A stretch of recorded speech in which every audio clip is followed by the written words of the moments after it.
Hey everyone, welcome back and happy Sunday.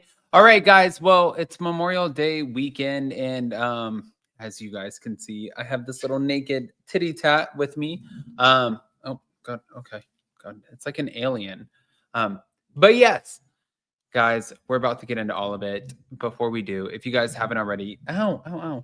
If you haven't already, go ahead, pop off in the comment section. It's like having a baby. Don't forget to hit that notification bell. Don't forget to get subscribed if you're not subscribed, and definitely comment below and let us know where you're watching from. So, with that, pop off. Let's go. Smash the like button, show some love, and here we go.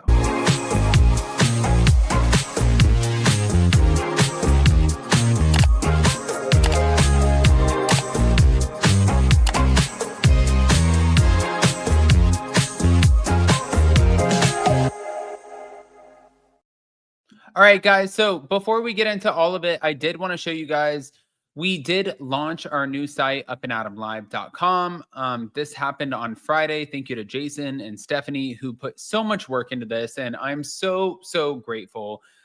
What a great way to go into Memorial Day weekend. So as you guys can see, we have Bravo TV news, celebrity news, royal news. If you click on the different links, you will see exactly what we have going on. But we have Bravo blinds, we have reviews. And on top of that, it's like a one-stop shop. Like you can go down, you can see our podcast, you can go through all of the podcast episodes, you can see our incredibly talented group of writers, but then also you can see everything that's going on our YouTube. So yeah, you don't want to miss it. I mean, literally, it's like a chef's kiss. And I'm not a chef. That's why I order out every single night. But with that, I want to kind of just get into this, really.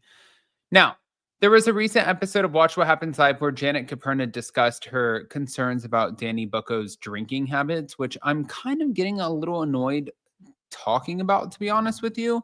And I get it. Like, my only thing is with Danny Booko, you guys are all drinking. You know, I just did a whole video on Jasmine Good, and you guys can go see it on Up and Adam Channel 1. But she did recount an incident where he took multiple swigs from a warm bottle of tequila. This was in the pantry. And despite 89% of the audience expressing no concern for his drinking, she did hint that there might be perceptions that could potentially change throughout the season. So if that's the case, then I want to see, you know. She also addressed Danny's comment labeling her as toxic and responding that somebody who is truly toxic is somebody who puts their hands on a woman without consent. Yeah.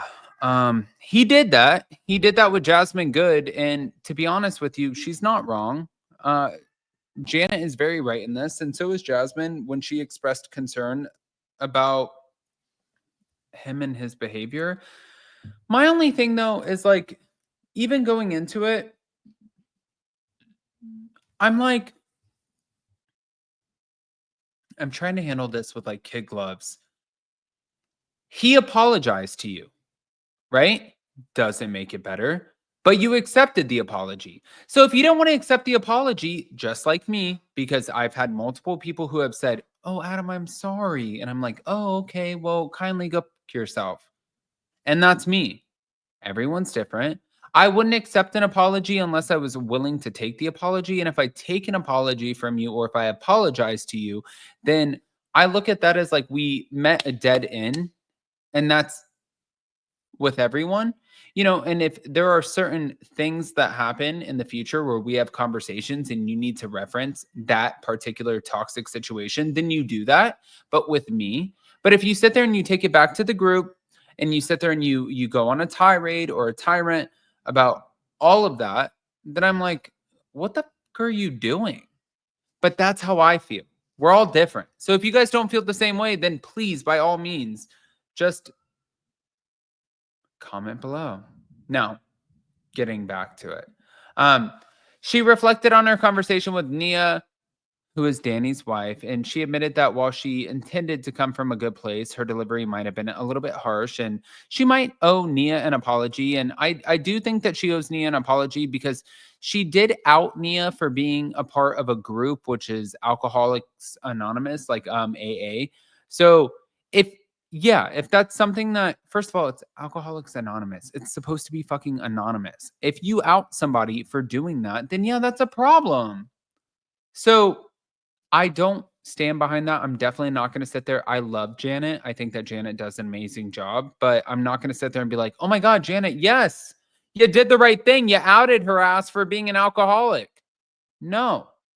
But additionally, on top of that, Janet did share that she received a text from Jax during his rehab stay expressing that he was upset over the group overtaking his bar for the night. And she described the upcoming reunion as pretty crazy, feeling good about some aspects and not so great about others, which I know that Andy Cohen knows exactly what she's talking about because obviously Andy Cohen is the one who is going to be hosting or already hosted said reunion.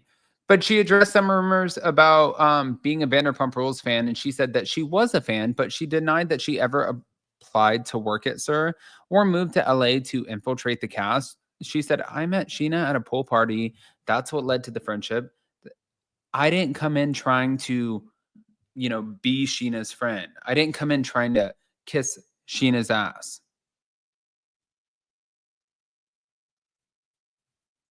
I'm going to say I believe her because I like her, but I'm also going to add on to that. So I'm going to piggyback and be like, there are a lot of people who have done what she's being accused of. So now I think it's like a little bit more unfair for Janet because I think that she has to like crawl her way out of looking like she did that. And then also for Zach Wickham, who is accusing Janet of doing that. It's like, yes, you definitely were already friends with Brittany Cartwright. However, Nicole Scherzinger literally just came out and said all you wanted to do in your whole aspirations in life was to be on reality TV.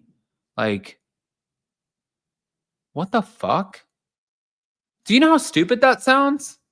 My aspirations and where I want to be in life with my backwards hat is on reality TV. No, you sound like a moron. Zach, facepalm, shut up. Moving on. Sorry, guys. I'm literally letting you guys know exactly how I feel. But Jesse Solomon also from Summer House responded to Lexi Wood's accusations. He addressed the claims that she made, stating that she used him as a scapegoat for her lack of friendships with the women of Summer House. And he denied, like isolating her from the cast. And he also emphasized that he wanted her to have a good experience in the house. And Jesse admitted to making mistakes in the relationship. He flirted with Ciara Miller. There was an incident with the sucking of the toe, which we know, but he denied all of this on air, which made him look like a moron. But then he also questioned Lexi's claims of not watching the show before appearing, finding it suspicious. Now, when it comes to Ciara, he did clarify that they are just friends and they've never hooked up. They do have a mutual attraction, and he joked that their babies would be so cute and acknowledged that they are not a fit romantically. But when it comes to the backlash for his behavior on season 9, Jesse shared that he did try to sort of disassociate from the haters and followed the advice from Paige to not say too much. And he also expressed a willingness to date in the future, but he does intend to build a stronger foundation in relationships moving forward. Wow, growth. You got a moron over here. You got somebody who's like fucking Peter Pan syndrome over here who's like trying to grow.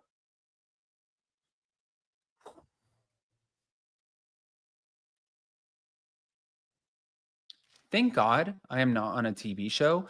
I swear to God, I would literally eat all of these people alive. And I know that you guys, as a part of the Adams family watching, you guys would too. And you would be like, tat, tat, tat, tat, tat. But we can't do that.